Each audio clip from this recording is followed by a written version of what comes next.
त्रिशरण पंचशील घ्या कोणीतरी. हॅलो दानी मॅडम, दानी मॅडम, हॅलो हॅलो, आवाज आवाज तो अनम्यूट करा. येतो सर. हा हा, कोण घेतंय का दुसरं कोणी? लवकर घ्या. मी असं म्हटलं ना, कोणीतरी पंचशील घ्या म्हटल्यानंतर लगेच सुरू करून टाकायला पाहिजे. ज्यांनी म्हणायचं आहे ना त्याला म्हणजे नाव घ्यायचं असं वेळच नका लावू जाऊ. मला ते प्रत्येकाला असं विचारावं लागतं. नाही तर करून घ्या एक जण कोणीतरी दरवेळेस, मी घेत जाईल मग त्याने जॉईन व्हायचं लवकर. घ्या कोण घेतंय? बुद्धं नमामि, धम्मं नमामि, संघं नमामि. नमो तस्स भगवतो अरहतो सम्मा संबुद्धस्स. नमो तस्स भगवतो अरहतो सम्मा संबुद्धस्स. नमो तस्स भगवतो अरहतो सम्मा संबुद्धस्स. बुद्धं शरणं गच्छामि, धम्मं शरणं गच्छामि, संघं शरणं गच्छामि. द्वितीयंपि बुद्धं शरणं गच्छामि, द्वितीयंपि धम्मं शरणं गच्छामि, द्वितीयंपि संघं शरणं गच्छामि, तृतीयंपि बुद्धं शरणं गच्छामि, तृतीयंपि धम्मं शरणं गच्छामि, तृतीयंपि संघं शरणं गच्छामि. पाणातिपाता वीरमणि सिक्खापदं समादियामि. आदिन्नादाना वीरमणि सिक्खापदं समादियामि. कामेषु मिच्छाचारा वीरमणि सिक्खापदं समादियामि. मुसावादा वीरमणि सिक्खापदं समादियामि. सुरामेरय मज्ज पमादठाना वीरमणि सिक्खापदं समादियामि. साधु साधु साधु. सर्वांना जय भीम. नमो बुद्धाय.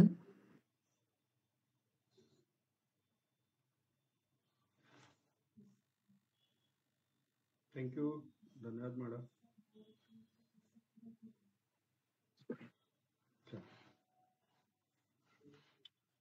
मागच्या क्लासमध्ये आपण विभक्तीचे उपयोग आणि आकारांत शब्दांचा आपण हे बघितला होता, नाही? हो सर. हा, आता आपण कोणता बघणार? आता आकारांत झाल्यानंतर इकारांत. हा, इकारांत. पण तो जो आहे इकारांत,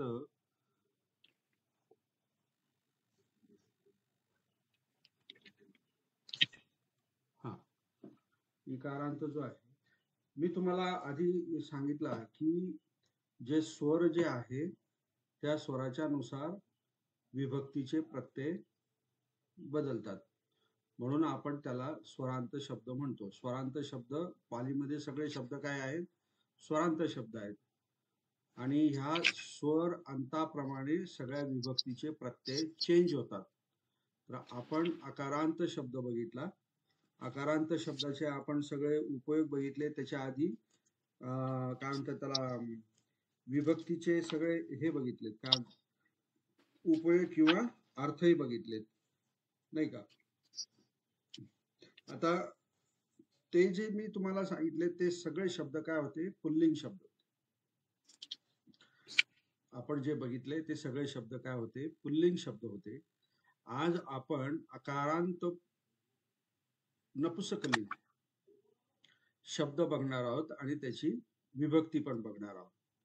आता ज्यांचे पुल्लिंग अकारांत शब्दाच्या विभक्ती जे आहेत त्या पाठ असतील त्यांच्या चांगल्यापैकी पुढे आता, कारण आकारांत शब्दाचे जे काही प्रत्यय आहेत त्याच्यावरतीच पुढे बऱ्याचशा गोष्टी अवलंबून आहे. आणि बुद्ध हा शब्द वापरून आपण सुरुवात पण केलेली आहे. तर आता आपल्याला नपुसक लिंग हे जे शब्द आहे कोणचे, अकारांत शब्द. अकारांत का म्हणतो आपण, की त्या शब्दाचा उच्चार केल्यानंतर सगळ्यात शेवटी अ स्वराचा उच्चार होतो, म्हणून आपण त्याला अकारांत शब्द म्हणतो. आता अकारांत शब्दामध्ये मग पुल्लिंग शब्द येतात, नपुसकलिंग शब्द येतात आणि स्त्रीलिंग शब्द पण येतात. तर आपण पुल्लिंग बघितले, आता काय अकारांत बघायचे, आपलं सॉरी नपुसकलिंग बघायचे. तर नपुसकलिंग शब्दामध्ये फक्त काय होतं, प्रथमा विभक्ती आणि द्वितीया विभक्ती ह्या दोघांमध्येच बदल होतो. फक्त काय होतं, दोघांमध्येच बदल होतो. कशामध्ये बदल होतो, पुल्लिंग नपुसकलिंग मध्ये दोन विभक्तीमध्ये बदल होतो. तर कोणचा, प्रथमा आणि द्वितीय विभक्ती. आता प्रथमा विभक्तीमध्ये पुल्लिंग मध्ये आपण बुद्ध शब्द घेतलेला आहे, तो काय होता, एक वचन बुद्धो आणि दुसरा पुढचा अनेक वचनामध्ये बुद्धा, बरोबर. आणि द्वितीय विभक्तीमध्ये काय होतं, हा अंग म्हणजे बुद्धंग आणि ए बुद्धे. तर आता नपुसकलिंग जर शब्द आपण घेतला, उदाहरणार्थ आपण चित्त शब्द घेतला, नपुसकलिंग चित्त शब्द आहे. तर हा जो चित्त शब्द जो आहे नपुसकलिंग आहे, तर याची प्रथमा विभक्ती आणि द्वितीय विभक्ती कसं होणार, तर त्याचे जे प्रत्यय आहेत ते लिहून घ्या. प्रथमा विभक्तीमध्ये नपुसकलिंग चित्त शब्द असं लिहा, नपुसकलिंग कंसात चित्त, आणि मग खाली लिहा प्रथमा विभक्ती एक वचन, प्रथमा विभक्ती एक वचन, आणि नंतर त्याच्या थोडं पुढे जाऊन बहुवचन लिहा. मग प्रथमा विभक्ती एक वचनाच्या खाली अंग हा प्रत्यय लिहा, अंग, आणि बहुवचनामध्ये आणि प्रत्यय लिहा. तसंच द्वितीय विभक्तीमध्ये एक वचनाच्या खाली अंग प्रत्यय लिहा आणि अनेक वचनाच्या कॉलम मध्ये ए आणि आणि हे दोन प्रत्यय लिहायचे. ओके. प्रथमा विभक्ती बहुवचनाचं सांगितलं की मी तुम्हाला, प्रथमा विभक्ती बहुवचन आणि सांगितलं ना सर, आणि आ पण लिहा. आ पण असतो कधी कधी, जसं बुद्धा जे आहे तसं कधी कधी फॉर युअर म्हणजे एक्स्ट्रा इन्फॉर्मेशन, आ किंवा आणि हे दोन प्रत्यय प्रथमा विभक्ती बहुवचन आणि प्रथमा विभक्ती बहुवचनामध्ये द्वितीय विभक्ती बहुवचनामध्ये ए आणि हेच प्रत्यय फक्त बदलतात. बाकी तृतीया विभक्तीपासून तर सप्तमी विभक्तीपर्यंत जे पुल्लिंगचे जे प्रत्यय आहेत तेच प्रत्यय नपुसकलिंग शब्दाला लागतात. लिहून घ्या वाटलंस. तृतीया विभक्तीपासून सप्तमी विभक्तीपर्यंत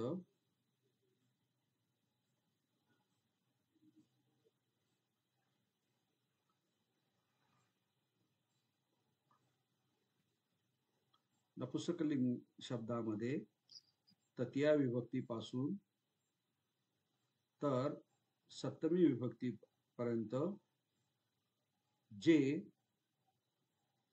जे पुल्लिंग अकारांत शब्दाचे प्रत्यय असतात, जे पुल्लिंग अकारांत शब्दाचे प्रत्यय असतात, जे पुल्लिंग अकारांत शब्दाचे प्रत्यय असतात, तेच प्रत्यय नपुंसकलिंग अकारांत शब्दाला सुद्धा असतात. तेच प्रत्यय अकारांत नपुंसकलिंग शब्दाला सुद्धा असतात. म्हणजे नपुंसकलिंग शब्द जो आहे त्याचे प्रत्यय पाठ करायचे म्हटले तर तुम्हाला जास्त मेहनत करायची गरज नाही. ज्याचे बुद्ध शब्दाचे असतील प्रत्यय पाठ, त्याचे नपुंसकलिंग शब्दाचे प्रत्यय लगेच पाठ होतील. कारण फक्त काय चेंज करायचं आहे, प्रथमा विभक्ती आणि द्वितीया विभक्ती.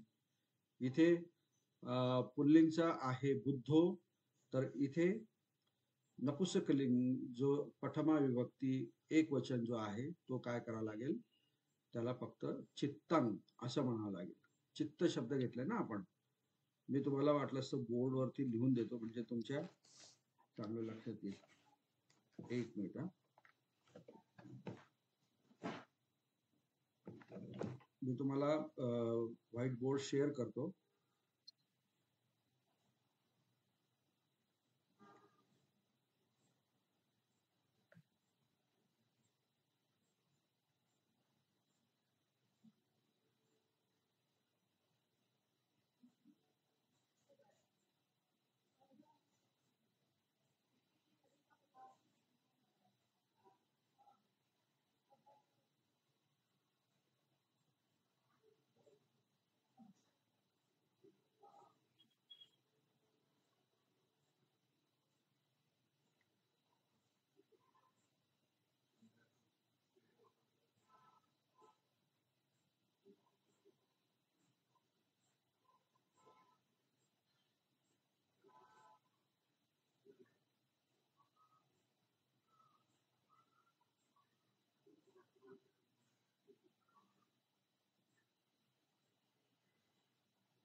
बोर्ड कुठे गेला?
ते ऍक्टिव्हिटी मध्ये बोर्ड व्हाईट बोर्ड का दाखवत नाही आज?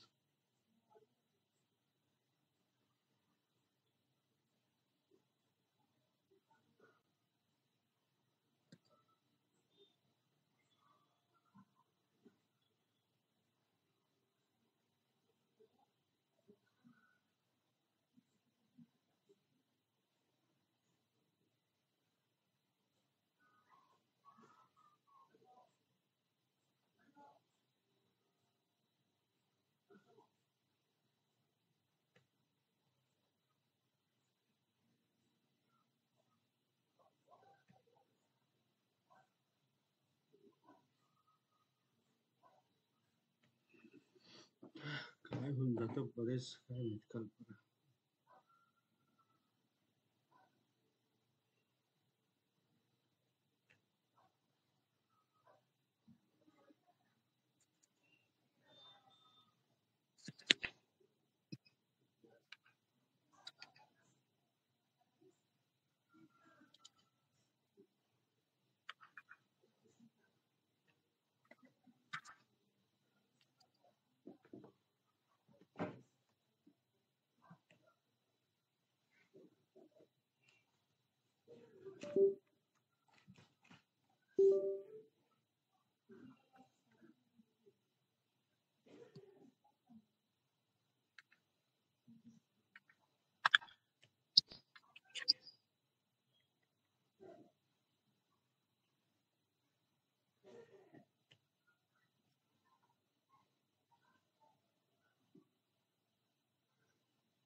व्हाईट बोर्ड काही ओपन होत नाहीये.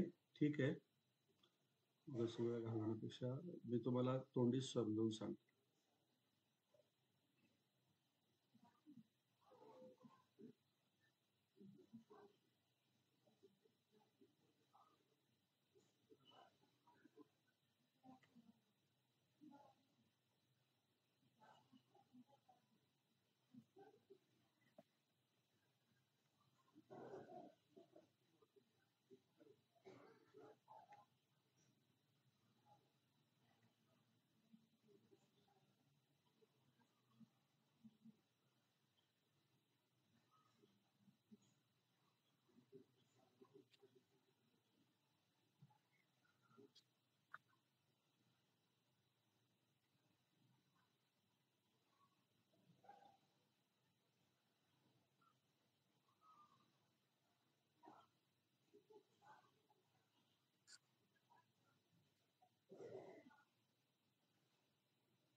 स्क्रीनवर दिसतंय का तुम्हाला काही? हो सर, दिसते. दिसतंय का? हा, बरं, ठीक.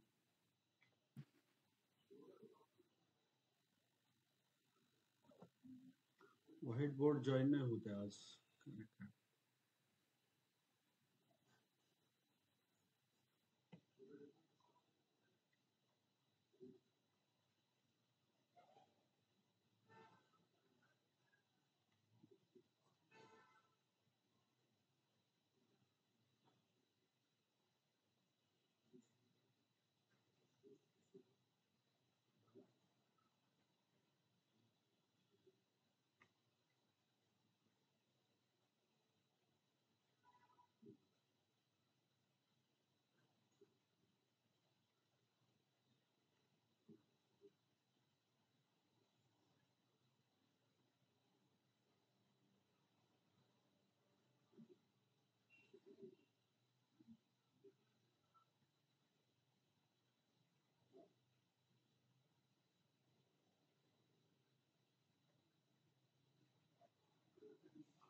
हे बघा, इथे अकारांत नपुसकलिंग नामाची विभक्ती रूपे दिसते ना सगळ्यांना तुमच्या? हो.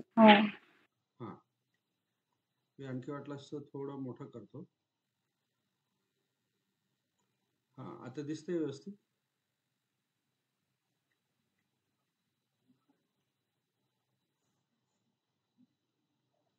ओके, दिसतंय आता ना व्यवस्थित?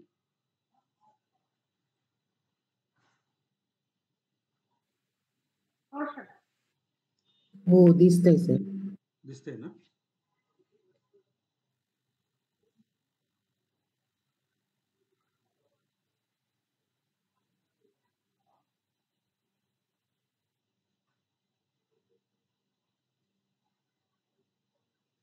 हा. तर हे इथे या ठिकाणी आकारांत नपुसकलिंग हे जे शब्द आहेत नामाची विभक्तीचे रूपे. ओके, तर हा फल शब्द घेतलेला आहे आपण, फळ शब्द. हम्म? तर त्याच्यामध्ये हा जो प्रथमा विभक्ती जी आहे, विभक्ती एकवचन आणि अनेक वचन, तर यामध्ये प्रथमा विभक्ती नपुसकलिंग आकारांतमध्ये फलंग होतो, फलो होत नाही. तर इथे अंग हा प्रत्यय इथे लागलेला आहे. ओके, त्याचप्रमाणे इथे आ पण लागलेला आहे, जसं बुद्धा पुल्लिंग मध्ये आहे त्याप्रमाणे फला पण होतं, परंतु फला हा फार कमी वापरला जातो. तर आणि हा जो प्रत्यय जो आहे, आणि प्रत्यय जो आहे तो मोठ्या प्रमाणामध्ये नपुसकलिंगमध्ये वापरला जातो. तर फल अधिक आणि म्हणजेच काय, फलानी. तर जिथे जिथे आणि अनेक वचनामध्ये प्रत्यय लागलेला असेल तिथे समजायचं की हा शब्द काय आहे, नपुसकलिंग आहे. हा शब्द काय आहे, नपुसकलिंग आहे.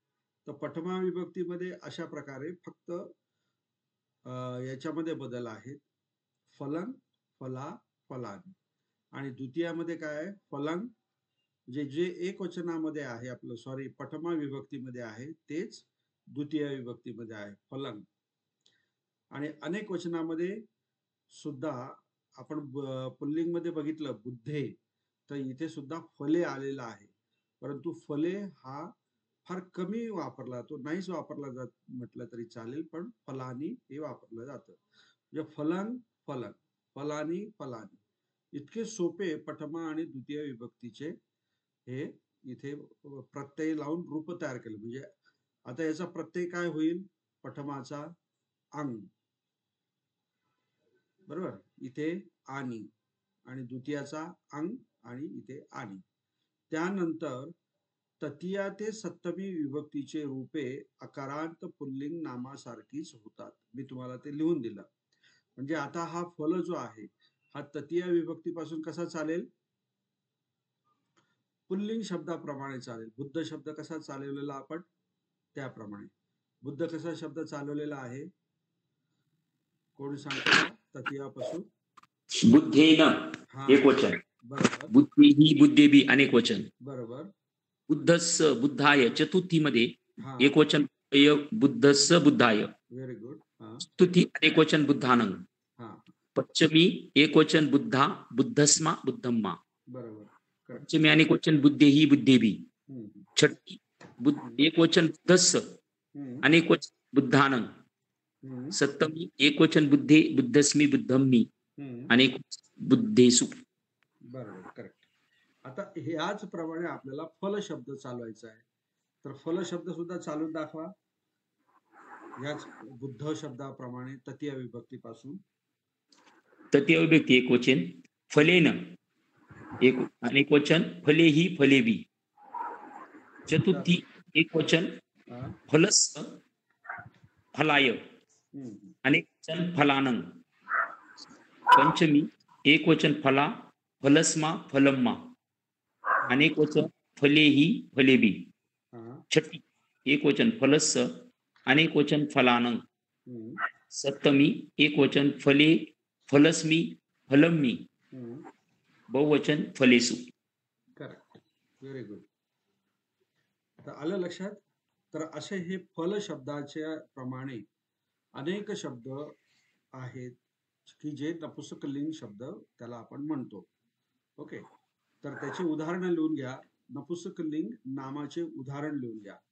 उदाहरणार्थ नयन, एक 5-6 लिहून घ्या, म्हणजे तुम्हाला त्याचे रूप बनवता येतील. नयन, नंतर अरण्य किंवा वन, अरण्य किंवा वन. नंतर उद्यान, उद्यान किंवा भंड, भंड किंवा दान, दान. नंतर आसन, नगर, खेत्त, नंतर सील, रूप. तर अशा प्रकारे हे सगळे जे शब्द जे आहेत ते काय आहेत,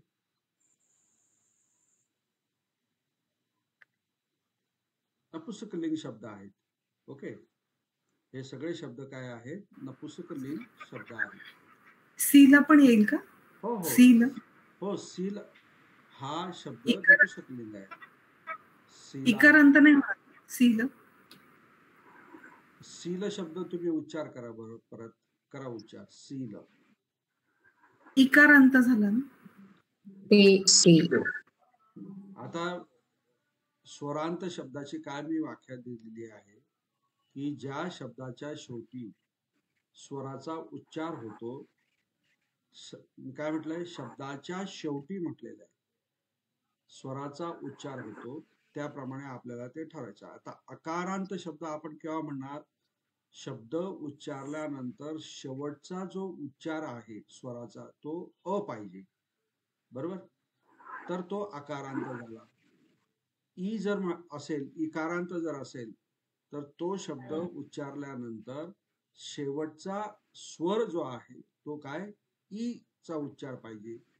तर मग तुम्ही जे सील म्हणता आहेत त्यामध्ये नेमका कोणत्या स्वराचा उच्चार होतोय सगळ्यात शेवटी, सील शब्दामध्ये चा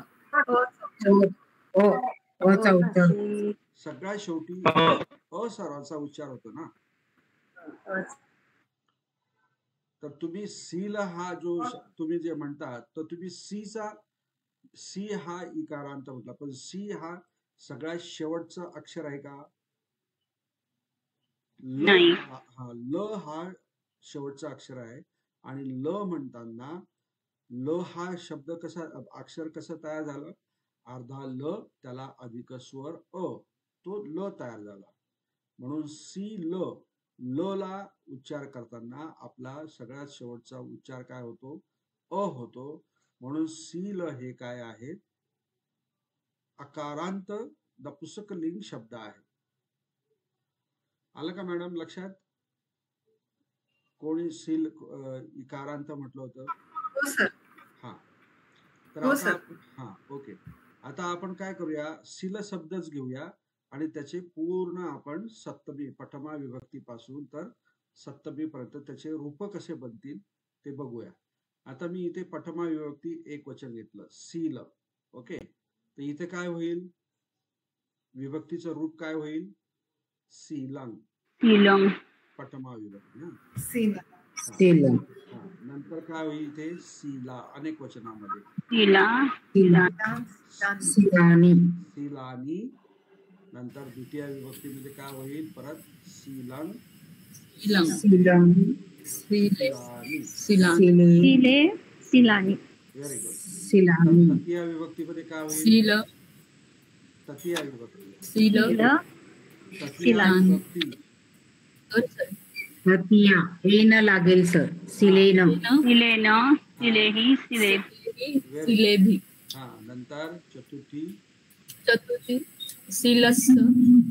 सिलाय सिलानो. सिलानं. हा करेक्ट, बरोबर. नंतर पंचमी पंचमी सिला सिला. सिलस्मा.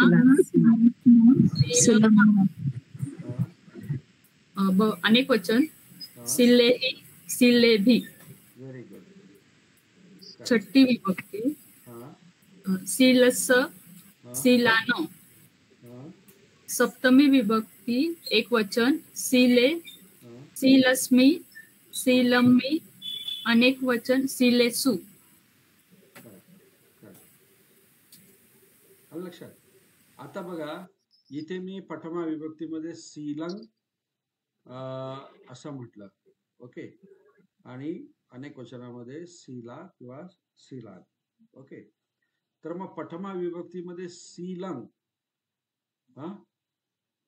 असा जर शब्द आपल्याला वापरायचा असेल, मला ना बोर्डवरती खूप छान सांगता आलं असतं, पण काय भानगड काय आज, नाहीतर नेहमी बोर्ड ओपन होतो.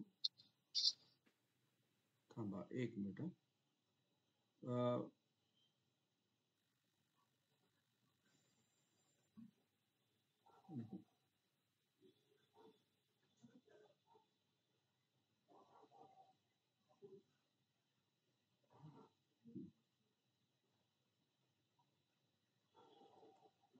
दिसतंय स्क्रीनवरती? फलाने दिसतंय का स्क्रीनवरती? नाही सर. नाही दिसत? नाही सर. केलं वाटतं. एक मिनिट.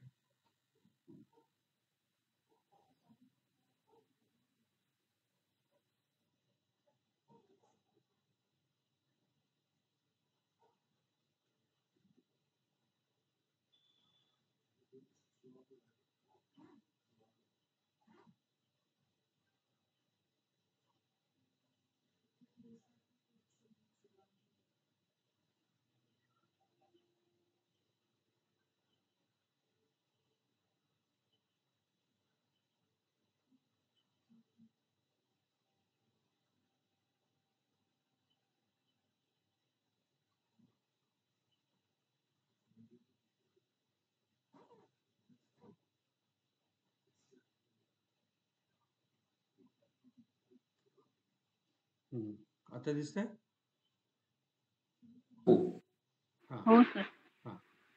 तर आता जर प्रथमा विभक्ती एक वचनामध्ये सील ह्या शब्दाचा आपल्याला उपयोग करायचा आहे, तर तो कसा करणार? कारण आता प्रथमा विभक्तीचा अर्थ काय आहे किंवा उपयोग कुठे केला जातो?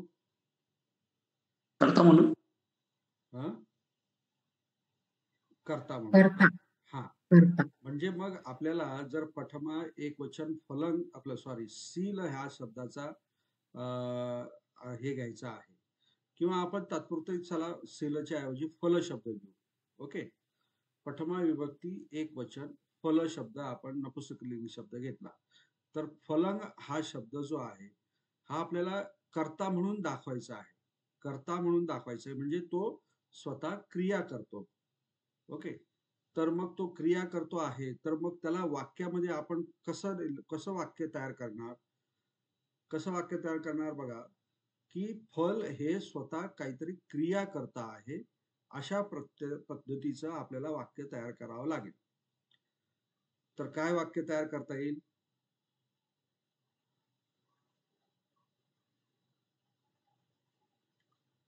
फल हे स्वतः क्रिया करत आहे, कारण प्रथमा विभक्ती एक वचनातला फलंग आपल्याला वापरायचा आहे.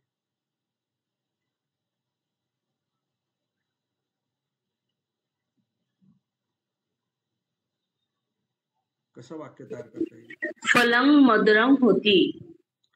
फलंग मधुरव होती. मधुरंग होती. होती. ओके, फलंग मधुरंग होती म्हणजे फळ गोड होते असं. याच्यामध्ये फल क्रिया काय करता आहे? कोणची क्रिया करता आहे? स्वतः फल कोणची क्रिया करता आहे हे ते सांगा बरं मला.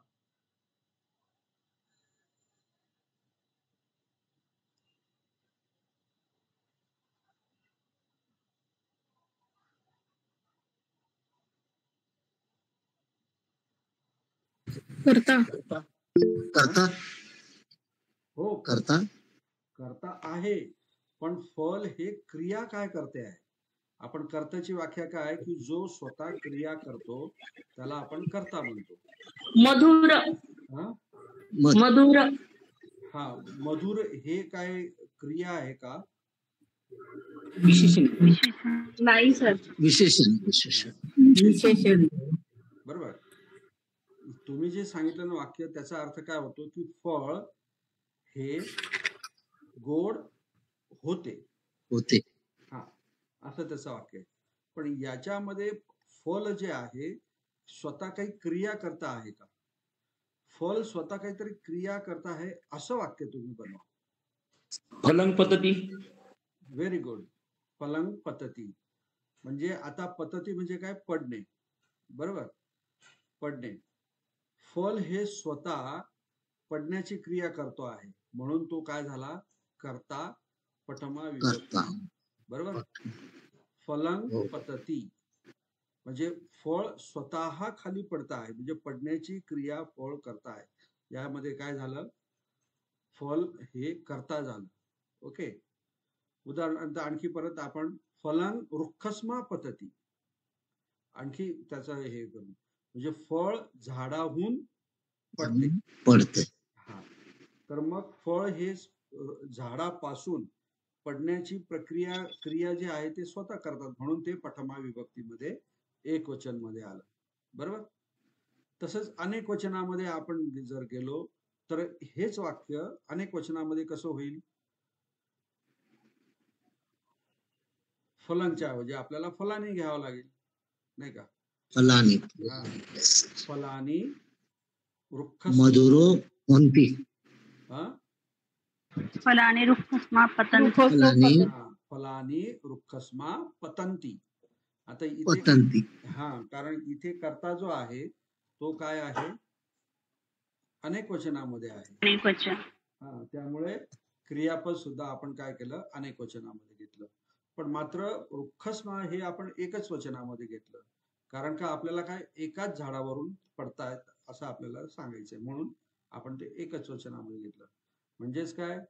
फलानी म्हणजे अनेक फळे, वृक्षस्मा म्हणजे एका झाडावरून, पतंती म्हणजे पडतात. आता यामध्ये फळ स्वतः पडण्याची प्रक्रिया सर, करतात म्हणून ते काय झालं? सर रुखे ही येईल ना? नाही ना, अच्छा. रुखे ही पण म्हणू शकता, ते येणार. अनेक वचन आहे ना? पण तुमचा जर असं म्हणणं असेल की पतंती जर असं म्हटलं किंवा फलानी असं म्हटलंय तर तिथे रुखे ही आलं पाहिजे असेल तर हा तुमचा समज चुकीचा आहे. मी तुम्हाला नेहमी सांगितलेलं आहे, बऱ्याच वेळा सांगितलेलं आहे, जर कर्ता अनेक वचनामध्ये असेल तर क्रियापद पण अनेक वचनामध्ये पाहिजे. मधले शब्द जे आहेत ते तुमच्या सोयीनुसार तुम्हाला घ्यायचे आहेत. मग ते एक वचनामध्ये घ्यायचे असेल तर एक वचनामध्ये, अनेक वचनामध्ये घ्यायचे असेल तर अनेक वचनामध्ये. परंतु कर्ता आणि क्रियापदामध्ये तुम्हाला त्यांची जोडी जी आहे, एक वचन तर एक वचन, बहुवचन तर बहुवचन. म्हणजे कर्ता एक वचन असेल तर क्रियापद पण एक वचन. कर्ता जर अनेक वचन असेल तर क्रियापद पण अनेक वचन. ओके. ही जोडी तुटली नाही पाहिजे. मध्ये तुम्ही काही करू शकता. आता उदाहरणार्थ तुम्हाला सांगतो मी, फलानी वृक्षस्मा पतंती. बरोबर. ह्या वाक्याचा अर्थ काय होईल? ह्या वाक्याचा अर्थ होईल म्हणून मी तुम्हाला सांगतो नेहमी की ट्रान्सलेशन करताना एक वचन आणि अनेक वचनाचा पण उल्लेख करायचा. आता मी बघा ह्या वाक्याचं ट्रान्सलेशन करून देतो तुम्हाला. फलानी वृक्षस्मा पतंती म्हणजे अनेक फळे एकाच वृक्षाहून. वृक्षस्मा हे काय आहे? एक वचन आहे. बरोबर. एका झाडाहून, झाड कोणचं? एकच दाखवतोय आपण. एका झाडाहून पतंती म्हणजे पडतात. आता इकडे अनेक फळे आहे त्यामुळे आपण पतंती म्हटलेलं आहे आणि पडतात म्हटलेलं आहे. बरोबर. तर मग ह्या वाक्याचा अर्थ काय झाला? अनेक फळे एका झाडावरून पडतात. जर आता तुम्हाला रुखेही जर करायचं असेल तर त्याचा ट्रान्सलेशन कसं होईल बघा. फलानी वृक्षेही पतंती. ओके. असंही बरोबर आहे, नो डाऊट. परंतु त्याचं ट्रान्सलेशन कसं होईल सांगा बरं. आता तुम्ही सांगा कसं ट्रान्सलेशन होईल. अनेक फळे अनेक झाडावरून पडतात. हा, अनेक फळे अनेक झाडावरून पडतात. परंतु तुम्ही असा नियम असं म्हणू शकत नाही की ते पतंती आहे म्हणून इकडे रुखेही पाहिजे असं नाही. तुम्हाला मी वारंवार सांगितलेलं आहे की कर्ता एक वचनामध्ये असला तर क्रियापद सुद्धा एक वचनामध्ये पाहिजे आणि कर्ता जर समजा अनेक वचनामध्ये असला तर क्रियापद पण अनेक वचनामध्ये पाहिजे. मध्ये तुम्ही काही करू शकता, एक वचन टाकू शकता, तुमच्या सोयीनुसार तुम्हाला काय म्हणायचं आहे, काय बोलायचं आहे त्याच्या अनुसार तुम्ही हे बाकीचे जे काही तृतीयापासून तर सप्तमी पर्यंतचे जे काही विभक्तीचे रूप आहे ते तुमच्या चॉईसने तुम्ही टाकू शकता. एक वचन टाका किंवा अनेक वचन टाका. ओके, आलं का मॅडम लक्षात? रुखे ही आल्या मॅडम? हो सर. हा, आता आपल्याला द्वितीय विभक्ती करायची. मी आता हे सगळं ना तुम्हाला बुद्ध शब्द शिकवताना मी तुम्हाला सांगितलेलं आहे, पण तरी सुद्धा मला हे सांगायची गरज पडते आहे. ही खेदजनक बाब आहे. ओके, द्वितीय विभक्ती, आता फलंग शब्द जो आहे तर तो आपल्याला वापरायचा आहे. द्वितीय विभक्ती मधला फल शब्द वापरायचा आहे. तर तो काय आहे? विभक्ती लावल्यानंतर फलंग झालं आपलं, सॉरी, प्रत्यय लावल्यानंतर काय शब्द झाला? तो फलंग शब्द झाला. ओके, आता द्वितीय विभक्ती मधला फलंग हा शब्द जो आहे त्याचा अर्थ काय होतो? द्वितीय विभक्तीचा अर्थ काय आहे? कर्म. कर्म आहे. म्हणजे आता आपल्याला कर्म म्हणजे काय? कर्म म्हणजे काय? ज्याच्यावर क्रिया केली जाते. कर्म म्हणजे ज्याच्यावर क्रिया केली जाते तो. ज्याच्यावर क्रिया केली जाते तो. आता आपल्याला इथे फलावरती क्रिया दाखवायची आहे. फल याच्यावर आपल्याला काय करायची? क्रिया दाखवायची आहे, बरोबर? तर कशी दाखवणार फलावरती क्रिया? अहं फलं खादामि. अहं फलं खादामि. Very good. अहं फलं खादामि. आता इथे फलंग हा शब्द जो आलेला आहे हा कर्म म्हणून आलेला आहे. म्हणजेच काय? मी फळ खातो. अहं फलं खादामि म्हणजे काय? मी फळ खातो. खाण्याची क्रिया कोणावर केली जात आहे? फळावरती केली जात आहे. कोण खात आहे? मी खात आहे. म्हणून इथला फल जो, ह्या वाक्यातला जो फल शब्द आलेला आहे तो काय आहे? कर्म आहे. द्वितीय विभक्ती आहे. एकच शब्द पण प्रत्येक विभक्तीमध्ये कसा त्याचा अर्थ बदलतो यालाच काय म्हणतो आपण? विभक्ती म्हणतो. आणि मी तुम्हाला बुद्ध शब्द शिकवताना या सगळ्या गोष्टी सांगितलेल्या आहेत. तुम्ही जर मागचा क्लास झाला म्हणजे मागचं सगळं विसरले आणि पुढच्या क्लासला मी परत ते रिपीट करेल, ते तसं होणार नाही. मी आता फक्त हे एकचदा परत रिपीट करणार आहे, नंतर मी पुढे जाणार, कारण आपल्याला वेळ कमी आहे. तुम्ही जर अभ्यास करत नसला तर तो आता काय मी काही तुम्हाला बोलू शकत नाही. ओके, नंतर फल आता तृतीय विभक्तीमध्ये आहे, दाखवायचं आहे आपल्याला. तर तृतीय विभक्तीचा अर्थ काय आहे? तुमचे जर विभक्तीचे जर अर्थ जर माहित नसतील तर मग कसं करण करण क्रिया केली जाते. हा, आता आपल्याला काय? फलाच्या द्वारे क्रिया करताना दाखवायची आहे. फळाच्या द्वारे आपल्याला काय करायचं आहे? क्रिया दाखवायची आहे. तर कसं म्हणणार?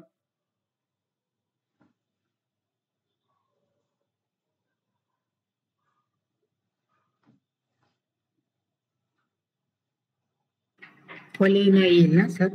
फलेन. हा, फलेन येईल, बरोबर, करेक्ट. पण त्याचा वाक्यात कसा उपयोग करायचा हेच तर महत्वाचं आहे.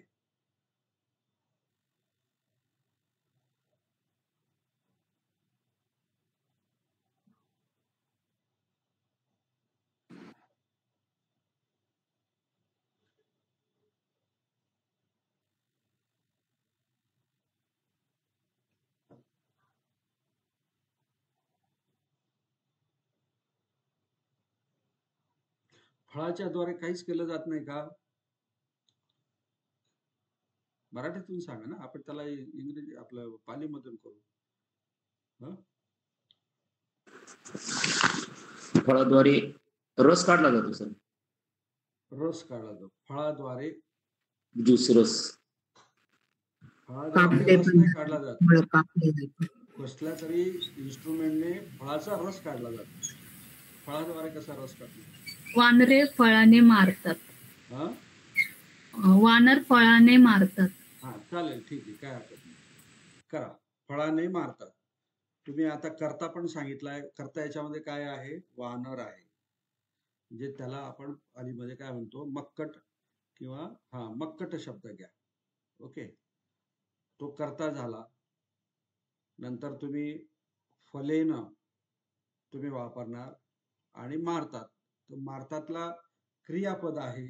तर मारतातला काय म्हणतात याच्यामध्ये पालीमध्ये? पर मरते.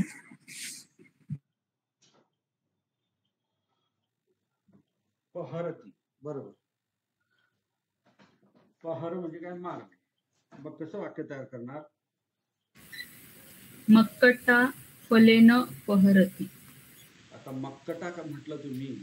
आत्ताच मी 5 मिनिटापूर्वी तुम्हाला सांगितलं की कर्ता तुमचा जर मक्कटो फलेन पहरती. हा मक्कटो फलेन पहरती. आत्ता जस्ट अजून काही म्हणजे मिनिट सुद्धा झाले नाही की मी सांगितलं तुम्हाला, तुम्ही मक्कटा म्हटलं तर तुम्ही पहरंती म्हणायला पाहिजे होतं. मक्कटा फलेन पहरंती. तुम्ही मक्कटा म्हटलं आणि पहरती म्हटलं, म्हणजे तेच सांगण्याचा काय अर्थ आहे? तुम्ही सांगताना आधी लिहून घेत चला. आलं लक्षात? बरोबर आहे की नाही आहे ते लिहून घेत चला. नंतर मला सांगितलं, उशीर झाला तरी चालेल, पण चुकीचं नका सांगू. कारण मग मला ते तुम्हाला कळालंय का नाही कळालंय हे मला काही समजत नाही, तुम्ही असं चुकीचं सांगितल्यामुळे. ओके, मक्कटा फलेन पहरंती. ओके, इथे मक्कटा काय आहे? कर्ता आहे. म्हणजे ते स्वतः मारण्याची क्रिया करतायत. ओके, वानरे, अनेक वानरे एका फळाने, म्हणजे फळ एकच आहे, आलं लक्षात, मारतात. ओके, असं त्याचं वाक्य आहे. हे जर समजा एक वचनामध्ये वाक्य करायचं आहे तर काय करणार? मक्कटो फरती. मक्कटो फलेन पहरती. Very good. मक्कटो फलेन पहरती. इथे आता काय झालं? पहरंतीच्या ऐवजी पहरती झालं. आणि मक्कटाच्या ऐवजी काय झालं? मक्कटो झालं. म्हणजे एक वचनामध्ये. मक्कट हा काय आहे? अकारांत शब्द आहे. म्हणून बुद्ध सारखा बुद्धो, इथे मक्कटो असं त्याचा बदल होईल. ओके, तर अशा प्रकारे तुम्ही हे सगळे जे तृतीयापासूनचे जे आहेत तो फल शब्द वापरून तुम्ही वाक्य बनवायचे आहेत.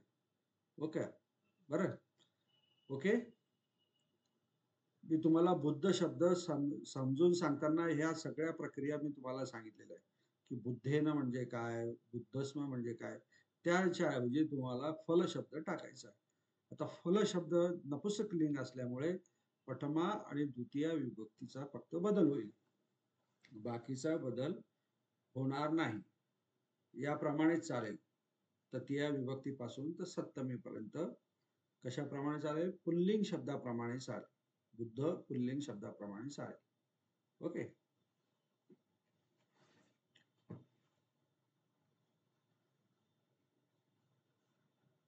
आता जर समजा पुफ्फ शब्द घेतला तर कसं होईल सांगा बरं? प्रथमा विभक्तीतला उपयोग अर्थ सांगा. द्वितीय विभक्तीमध्ये कसा करणार? तृतीय विभक्तीमध्ये कसा करणार? पुफ्फ. पुफ्फ शब्द सुद्धा काय आहे? नपुंसकलिंग. हा, सांगा, करा. हे जमलं तरच ठीक आहे ना. पुफ्फम प्रथमा आणि वचन पुफ्फा पुफ्फानी. द्वितीया पुफ्फम आणि पुफ्फे पुफ्फानी. आता याचा हे करा, वाक्यात उपयोग करा. तुम्हाला परीक्षेला हे येणार आहे, लक्षात घ्या. तुम्हाला हे असे शब्द दिले जातील आणि वाक्यात उपयोग करा हे विचारलं जाईल, त्यावेळेस तुम्हाला लक्षात आलं पाहिजे की हा जो शब्द दिलेला आहे फलंग, तर हा प्रथमा विभक्तीमधला आहे का द्वितीय विभक्तीमधला आहे का एकवचनामध्ये आहे का अनेक वचनामध्ये आहे, तो अकारांत आहे का उकारांत आहे, हे तुम्हाला लक्षात आल्यानंतरच तुम्ही त्या वाक्यामध्ये त्याचा उपयोग करू शकता. करा प्रथमा विभक्ती एक वचन पुफ्फ वाक्यात उपयोग करा.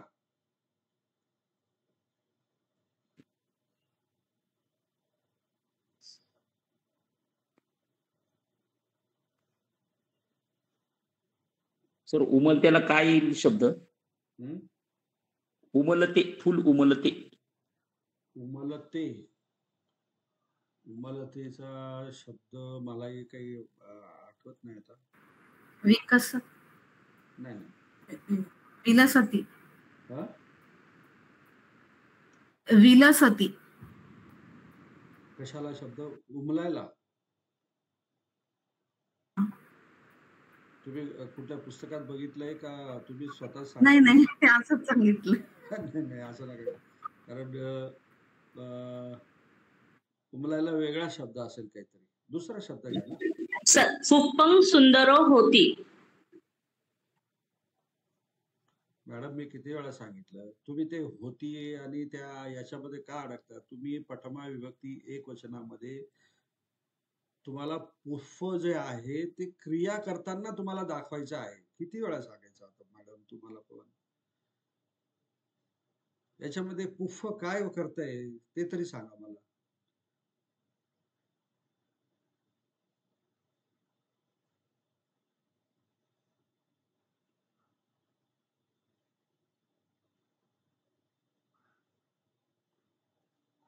पुफ्फंग रुक्खस्मा पद्धती.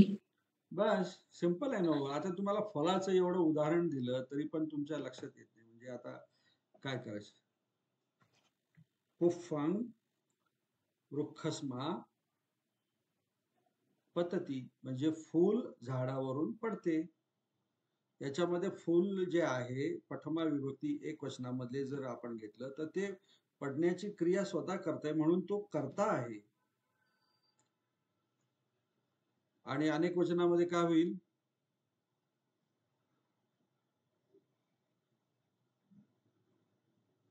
पुफ्फानी हा, रुक्खस्मा पतंती. Very good. म्हणजे फुले झाडावरून पडतात. पडण्याची क्रिया फुले करतायत म्हणजे ते प्रथमा विभक्तीमध्ये आहे, कर्ता आहे. आता द्वितीय विभक्तीमध्ये पुफ्फ, द्वितीय विभक्तीमध्ये पुफ्फ शब्द वापरायचा आहे. कसं वाक्य होईल त्याचं? आता तो द्वितीय विभक्ती आपल्याला माहित पाहिजे काय आहे त्याचा अर्थ. कर्म आहे. आता कर्माच्या अनुषंगाने आपल्याला पुफ्फ शब्द वापरायचा आहे.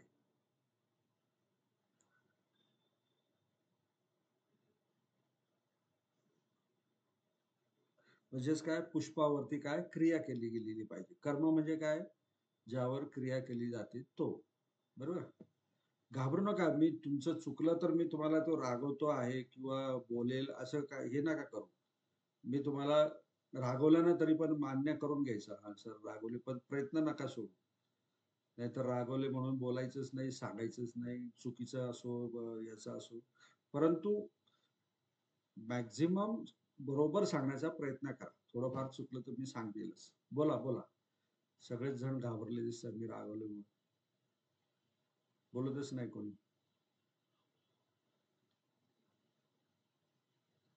बालको हा पुफ्फंग हा पसती पसती. हा ठीक आहे, चालेल, ठीक आहे. म्हणजे मुलगा दारको पुप्पम छिंदती.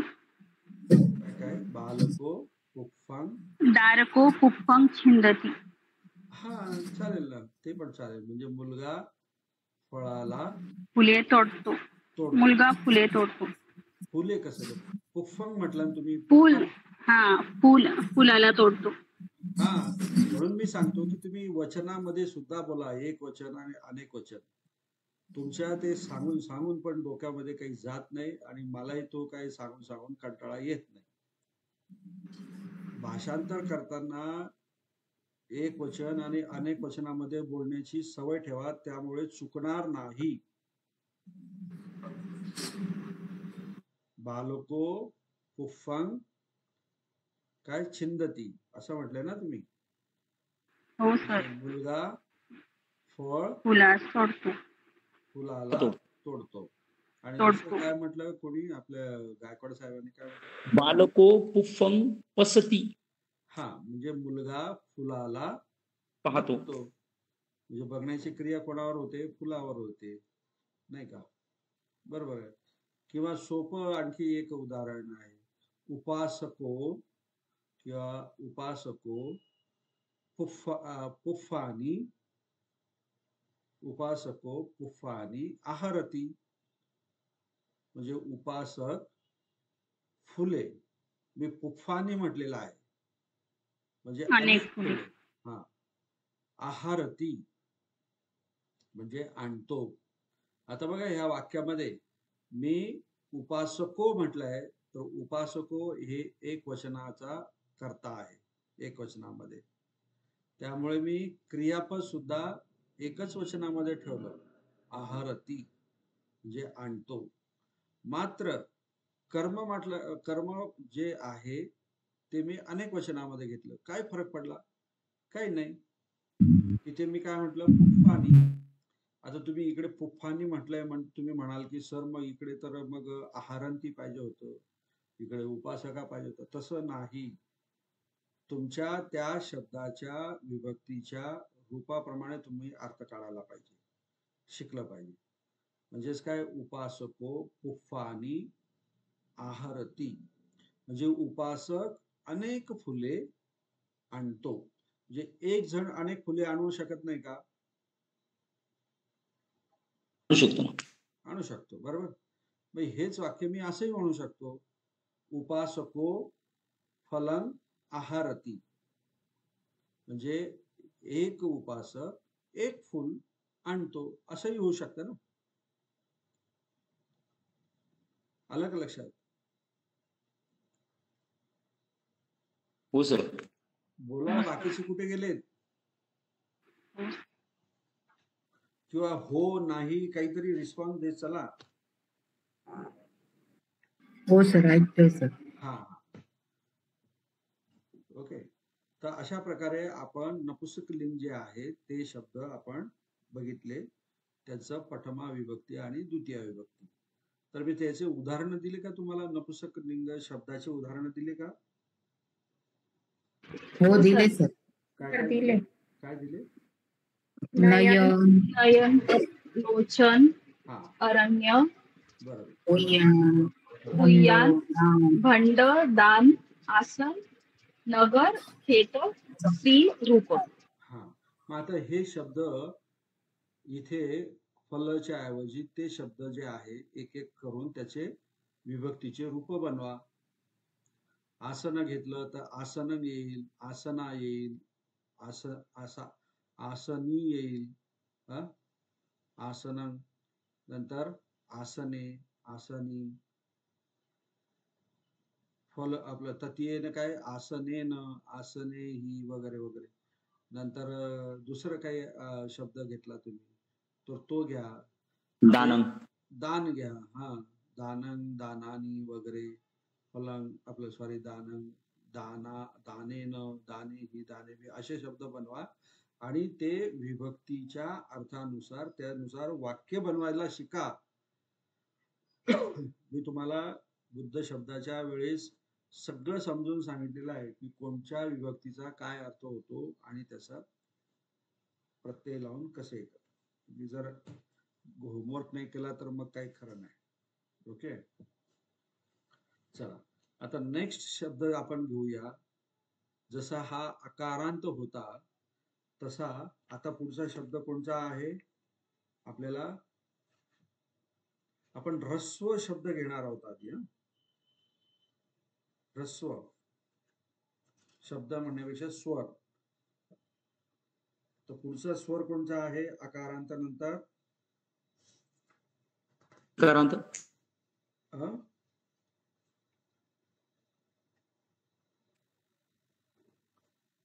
पुढचा स्वर इकारांत. हा? इकारांत इकारांत. बरोबर. इकारांत हा, इकारांत. तर आपण आता इकारांत शब्द घेऊया. ओके. त्याचे प्रत्यय कसे असतात? आता अकारांतचे प्रत्यय बघितले ना, तर आता इकारांतचे प्रत्यय जे आहेत विभक्तीचे ते वेगळे आहेत. बरं का, ते वेगळे आहेत. ते आता त्याचा आपण अभ्यास करू आणि त्यानुसार मग आपल्याला त्याचे पण वाक्य बनवता येतील. इकारांत शब्द.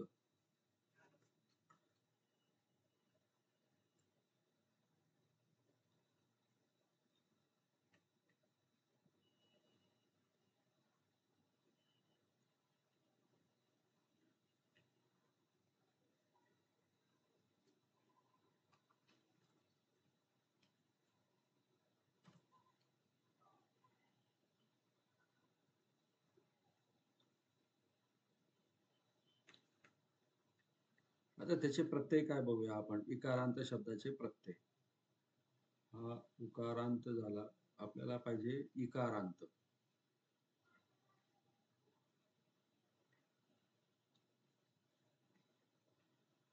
इकारांत पुल्लिंग नामाची विभक्ती रूपे. ओके. हे बघा, आता इथे अग्गी शब्द दिलेला आहे. अग्गी शब्द दिलेला आहे, तर त्याचा उच्चार केल्यानंतर अग्गी, तर ई हा स्वर जो आहे सगळ्यात शेवटी आपल्या उच्चारातून येतो. म्हणून हा अग्गी शब्द जो आहे तो कोणत्या स्वरांत शब्द झाला? इकारांत शब्द, पुल्लिंग शब्द झाला. बरोबर. अग्गी, मुनी, रवी, कवी, गिरी, हे सगळे शब्द मी जे काही उच्चार करतो आहे, तर ह्या सगळ्या शब्दाच्या शेवटी कशाचा उच्चार होतोय? कोणत्या स्वराचा उच्चार होतोय? ई. ह्रस्व ई. Correct, good. ह्रस्व ई स्वराचा उच्चार होतो आहे. बरोबर. तर असे जे इकारांत पुल्लिंग शब्द जे आहेत ते इथे दिलेले आहेत बघा पुस्तकामध्ये. मुनी, उच्चार बघा, मुनी. तर ह्रस्व ई आहे की नाही? इथे न ला ई जोडलेला आहे बघा सगळ्यात शेवटी. बरोबर. मुनी. ईसी, इथे स ला ई जोडलेला आहे, ईसी. बरोबर. नंतर कवी, हे सगळे काय आहेत? ह्रस्व ई आहेत शब्द. कवी. नंतर अरी, अरी म्हणजे काय? शत्रू. भूपती, नंतर भूपती म्हणजे काय? राजा. पती म्हणजे मालक, पती. गृहपती म्हणजे काय? गृहस्थ. अधिपती म्हणजे सरदार, नेता. अतिथी, इथे मात्र काही गडबड झालेली दिसते. इथे दीर्घ ई केलेला आहे बघा, चुकीचं झालेलं आहे इथे. बरं का, इथे काय पाहिजे? ठीक, कोणता पहिली वेलांटी. पहिली वेलांटी. ह्रस्व वेलांटी पाहिजे. अतिथी म्हणजे काय? पाहुणा. व्याधी, नंतर निधी, नंतर विही, हे सगळे शब्द काय आहेत? हे बघा इकडे कपी. अही म्हणजे काय? साप. अही विही ते तुम्ही म्हणता ना बुद्ध पूजेमध्ये, चोर तो वा काय, राज तो राजा तोवा, हा, खाणू तो तोवा राजा तोवा, त्याच्यामध्ये बघा हा अही कच्छ काय, कच्छक काय, विच्छिक, विच्छिक, विच्छिक. हा, त्यातला बघा हा अही शब्द म्हणजे काय? साप. म्हणजे काय? साप, विंचू काय जे असेल त्यांच्यापासून संरक्षण. दीपी म्हणजे चित्ता. रवी. गिरी म्हणजे टेकडी. मणी म्हणजे रत्न. असी म्हणजे तलवार. राशी म्हणजे ढीग. पाणी म्हणजे काय? तळहात. आणि पाणी ह्या शब्दाचा अर्थ प्राणी पण होतो बरं का. तळहात आणि प्राणी असं हे करून घ्या. इथे एखाद्या वेळेस इथे तळहाताच्या ऐवजी इथे प्राणीच पाहिजे होता खरं. ठीक आहे. कुच्छी म्हणजे काय? कूस, उदर किंवा पोट. मुठ्ठी म्हणजे काय? मूठ. असे हे सगळे काय आहेत? काय आहेत हे सगळे? ह्रस्व इकारांत शब्द. अंत शब्द. मूळ धातू दिलेले ना. हा, हे सगळे काय आहे? इकारांत शब्द आहे. आणि हे धातू नाही मॅडम, आलं लक्षात? हे नाम आहे, नाम. नाम आहेत हे. धातू फक्त क्रियापदामध्ये असतो. धातूपासून क्रियापद बनवले जातात. त्याच्यामुळे गडबड करू नका. धातू हा फक्त क्रियापदामध्ये, म्हणजे उदाहरणार्थ काय, भास हा धातू झाला, भासती हे क्रियापद झालं. इथे हे तसं दिसतंय का काही? आता इथे ती लागलं त्यामुळे तुम्हाला काय वाटलं हे क्रियापद आहे? हे नाम आहे, नाम. नाम आहे सर. आणि आपण विभक्ती नेहमी नामाचीच चालते, हे लक्षात घ्या. आणि क्रियापदाचे काय चालतात? त्याला काय म्हणतो आपण? कंजुगेशन. त्याला मराठीतून काय म्हणतो आपण? विभक्ती कंजुगेशनला मराठीतून काय म्हणतो काय? ओके, ठीक आहे, तर सांगेल मी तुम्हाला. तर अशा प्रकारे हा अग्गी शब्द आहे, इकारांत पुल्लिंग शब्द. तर या ठिकाणी आपण मुनी शब्द जर समजा घेतला, मुनी शब्द घेतला आपण, ओके, मुनी शब्द घेतला, एक मिनिट.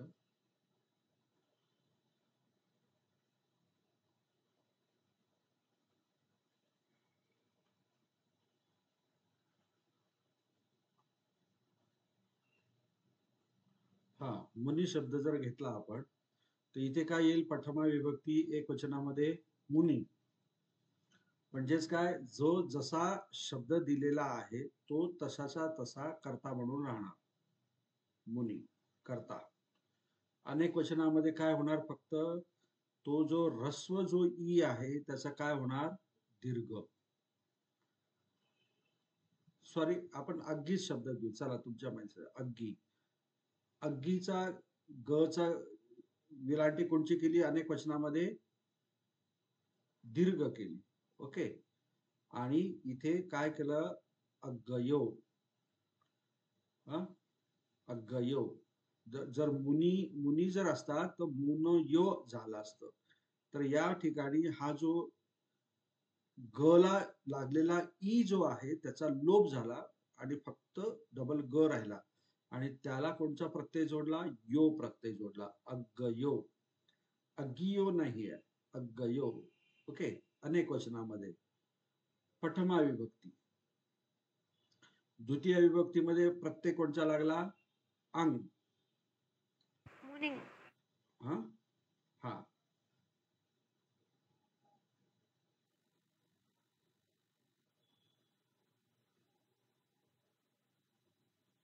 अंग प्रत्यय लागला. द्वितीय विभक्तीमध्ये कोणता प्रत्यय लागला?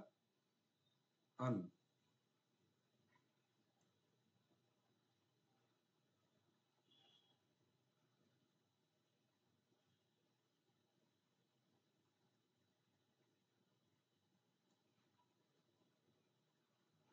अंग प्रत्यय लागला. अग्गिंग.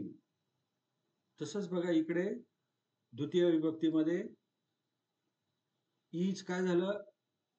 दीर्घ झाली. अग्गी आणि अग्गयो. बरोबर. नंतर तृतीय विभक्तीमध्ये मात्र हा शब्द इकारांत आहे म्हणून इथे ना हा प्रत्यय लागलेला आहे. अग्गिना. म्हणजेच काय?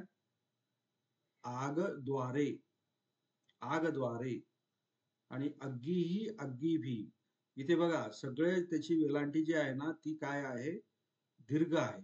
याचा अर्थ अनेक वचनामध्ये दीर्घ विलांटी असते शब्दाला. सगळीकडे बघा, इथे अग्गिन, अग्गी ही, अग्गी भी, अग्गिनांग, अग्गिसू, अग्गी वगैरे सगळे काय आहे? दीर्घ विलांटी आहे. आणि इकडे काय आहे?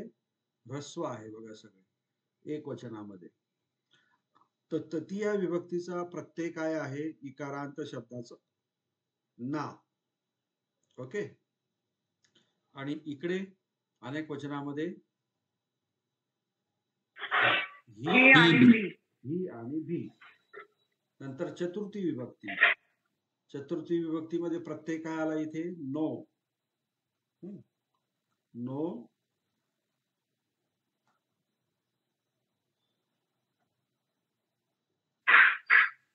पण आला ना. आणि डबल स. नो आणि डबल स. अग्गिनो, अग्गिस्स म्हणजेच काय? आगी करता किंवा आगीसाठी. चतुर्थी विभक्तीचा अर्थ अग्गिनन. ओके. हे अनेक वचनामध्ये आहे, म्हणजे आगींसाठी, आगीन करिता. ओके. पंचमी अग्गिना म्हणजे आगींपासून. अग्गिम्हा म्हणजे आगीपासून.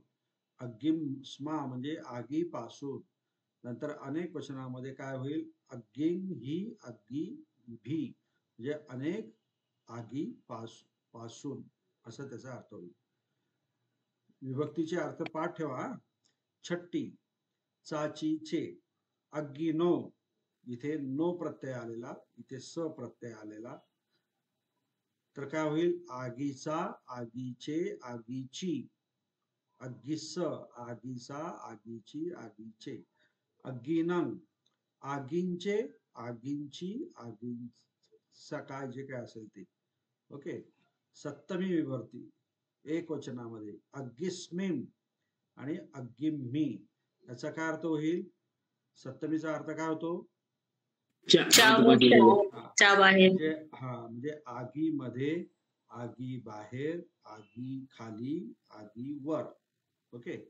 आणि तसंच अग्गिसू मध्ये काय होईल? काय होईल? आगींच्या वर, खाली, आग बाहेर. ओके. आता हा अग्गी शब्द घेऊन आपण हे सगळं बघितलं. या ठिकाणी आपण जर समजा दुसरा शब्द इकारांत शब्द घेतला. ओके. हे बघा इथे दिलेला आहे. कोणता शब्द घेता? सांगा, तुम्ही शब्द सांगा.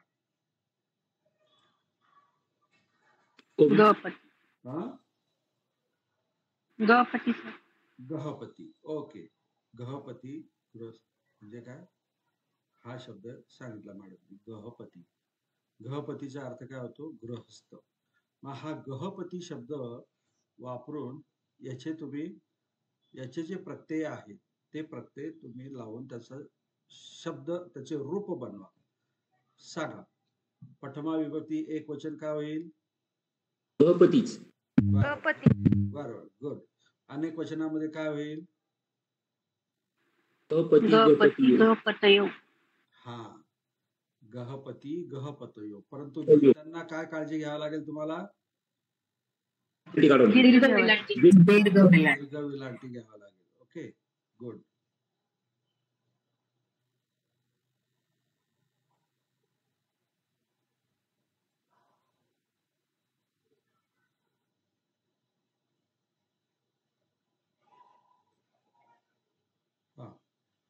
नंतर पुढे द्वितीय विभक्ती. गहपती. हा. आणि इथे गहपती, गहपतियो. गहपतयो.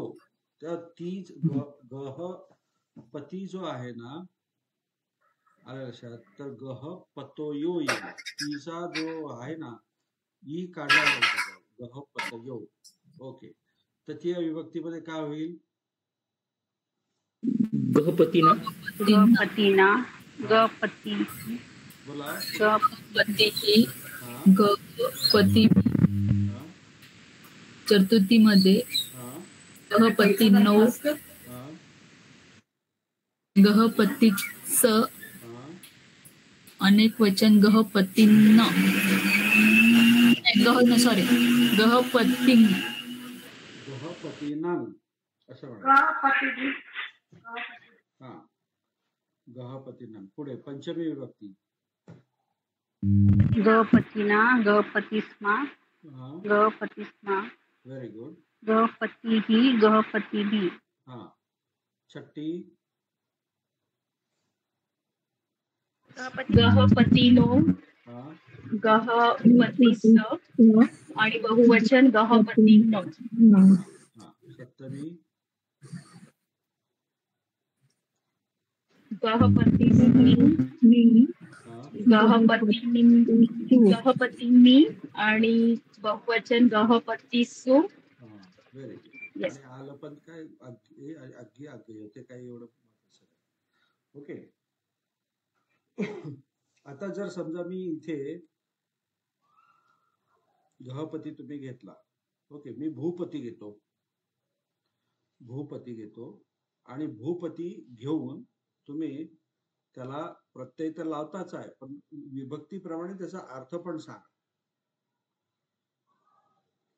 विभक्तीप्रमाणे अर्थ म्हणजे आता इथे चतुर्थी विभक्तीमध्ये काय येईल? गहपतीचा आपलं सॉरी भूपतीचं काय होईल इथे? चतुर्थी भूपतीनो होईल नाही का? भूपती अधिक नो हा प्रत्यय आहे. भूपतीनो याचा अर्थ काय झाला? भूपतीनोचा अर्थ काय झाला? राजासाठी. Very good. राजासाठी, राजा करिता. तोच शब्द जर समजा मी तोच शब्द नाही दुसरा शब्द घेतला, समजा कपी घेतला. कपी म्हणजे काय? माकड. ओके. आणि तो सप्तमी विभक्तीमध्ये मी जो स्मिम आणि मी जो प्रत्यय आहे तो त्या कपीला जोडला तर काय होईल? कपिस्मिम होईल आणि कपिम स्मिम किंवा कपिम मी. तर मग ह्या शब्दाचा अर्थ काय होईल? कपिस्मिम आणि कपिम मीचा अर्थ काय होईल? माकडाच्या वर, माकडवर, माकड खाली. Very good. करेक्ट. जर समजा मी रवी शब्द घेतला, ठीक आहे, गिरी शब्द घेतला आणि मला त्याचं पंचमी मध्ये त्याचे रूप बनवायचं आहे. गिरी शब्दाचं पंचमी मध्ये रूप, तर कोणते प्रत्यय लागतील याला? गिरीना, गिरीस्मा, गिरीमा. गिरिन्ना गिरिस्मा. Very good. गिरीना, गिरीस्मा आणि गिरिम्मा. बरोबर. त्याचा अर्थ काय होईल? पर्वतापासून. पर्वतापासून. पंचमीचा काय अर्थ आहे? पासून.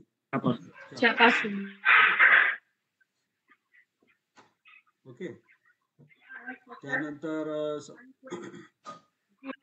समजा मी असी शब्द घेतला, असी, आणि तुम्हाला सांगितलं की याचा तृतीया विभक्ती अनेक वचनामधलं रूप बनवा. तृतीया विभक्ती अनेक वचनामध्ये असं रूप बनवा. शब्द आहे असी.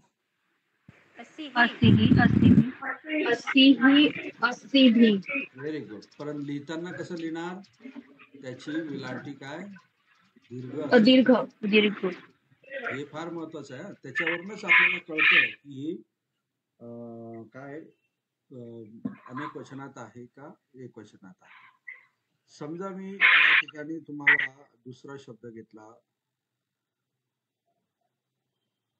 उदधी शब्द घेतला. समजा उदधी म्हणजे काय? सागर हा शब्द आहे उदधी.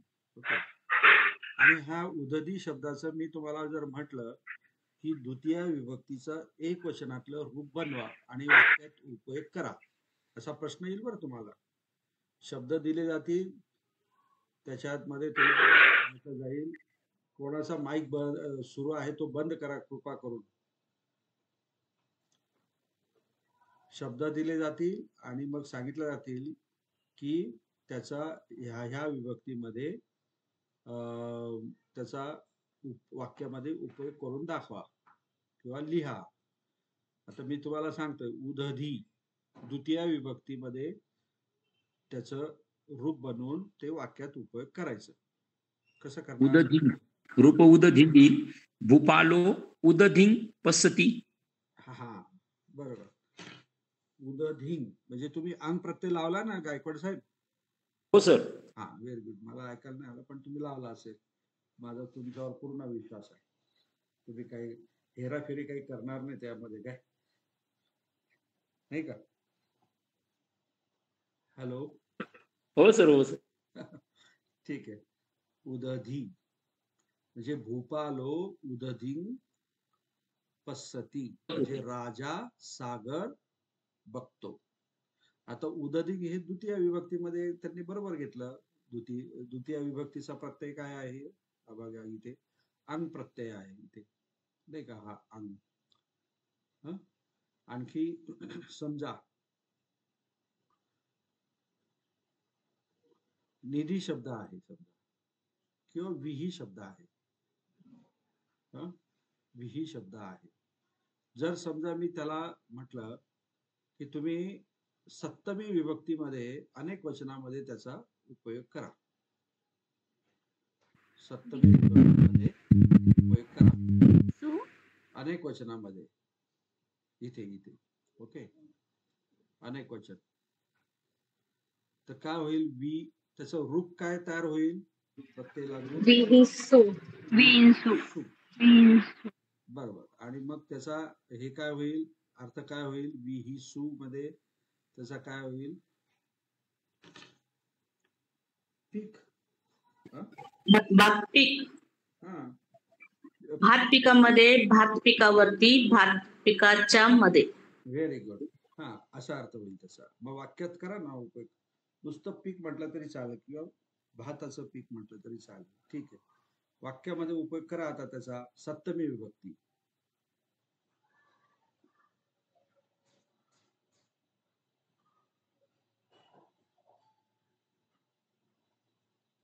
पिकामध्ये, पिकावर, पिकाच्या आत, पिकाच्या बाहेर, हे तुम्हाला वापरायचं आहे. विहिसू वापरायचं आहे पिकांमध्ये, पिकाच्या आतमध्ये, पिकाच्या. बाकी कर्ता घ्या आणि क्रियापद घ्या, त्याच्यामध्ये हे फक्त विही शब्द सप्तमीचा टाका. कसको विंसू कसती. बरोबर आहे का सर? काय काय काय? कसको विंसू कसती. कतती. कसती. कसती. Okay okay. आता तुमचं वाक्य जे आहे, कसको विहिसू कसती, असं ना? कसती म्हणजे काय? शेतकरी भातामध्ये, आपलं पिकांमध्ये कसतो, असं त्याचं ट्रान्सलेशन झालं.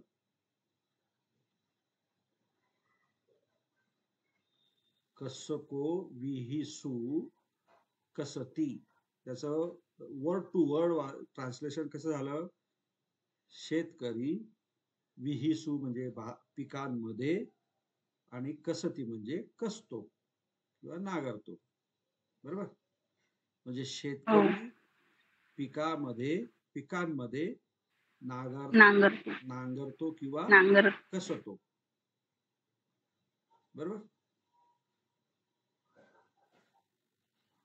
हेच म्हणायचं ना तुम्हाला? हो सर. दुसरं उदाहरण कोणी देऊ शकतो?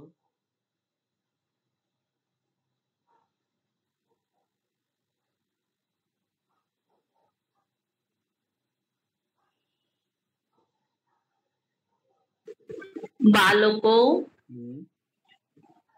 विहिसू. बालका विहिसू निसरती. हा, छान. निसिदती. आता तुम्ही बालका म्हटलं, कर्ता अनेक वचनामध्ये आहे, तर मग क्रियापद कसं पाहिजे होतं? निसिदंती. हा, निसिदंती. म्हणजेच काय? अनेक मुले पिकांमध्ये बसतात, असं त्याचा अर्थ होईल. आलं लक्षात?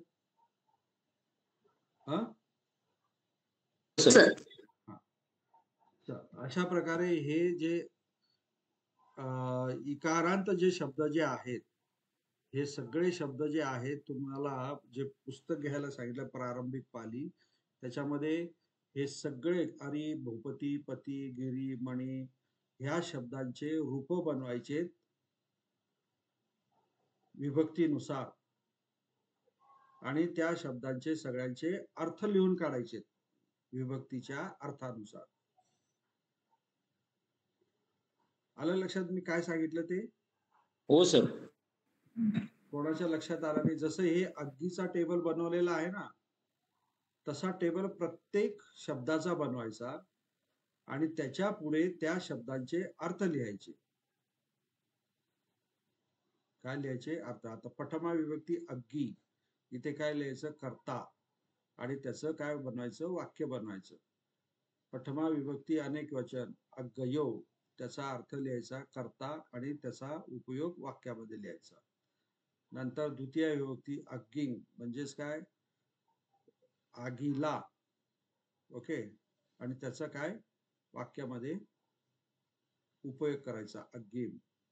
नंतर अग्गी ही समजा असेल तर काय तृतीय विभक्ती आहे. तृतीय विभक्तीचा अर्थ काय झाला च्याद्वारे. हा म्हणजे आगीच्या द्वारे असं त्याचा अर्थ लिहायचा आणि त्याचा वाक्यात उपयोग लिहायचा, पालीमधलं वाक्य लिहायचं. अशा प्रकारे सगळे जे शब्द जे आहेत, सगळे शब्द तर शक्य नाही, ते भरपूर होऊन जातील, निदान 5 शब्द तरी करून ठेवा. हो सर. 5 शब्द हे तुम्हाला परीक्षेला विभक्तीचे हे मी जे सांगतोय तो येणार म्हणजे येणार 100%. ओके, तुम्हाला शब्द दिले जातील, त्यानंतर त्याचा ह्या विभक्तीमध्ये उपयोग करून वाक्यात लिहा, वाक्य लिहा असं तुम्हाला शिकवलं जाईल, आपलं विचारलं जाईल. तर त्या पद्धतीने तुम्ही प्रॅक्टिस करायची. ओके, आणि आता वेळ कमी आहे, मला एक्स्ट्रा क्लास घ्यावे लागतील तुमचे याचे, कारण तुम्ही आपण करतो तर आहोत, परंतु एका क्लासमध्ये 2 ते 3 तरी टॉपिक झाले पाहिजे. परंतु तुम्हाला ते परत परत सांगितल्यामुळे वेळ पण जातोय भरपूर, तरी काय हरकत नाही, वेळ लागला चालेल, पण तुम्हाला कळणं महत्वाचं आहे. ओके, परंतु तुमच्याकडनं पण तसा रिस्पॉन्स असू द्या. चालेल, हो सर. हो सर. थांबूया इथे आपण. Thank you sir. नमो बुद्धाय. जय भीम. कोणाला काही थँक्यू सर. विचारायचंय?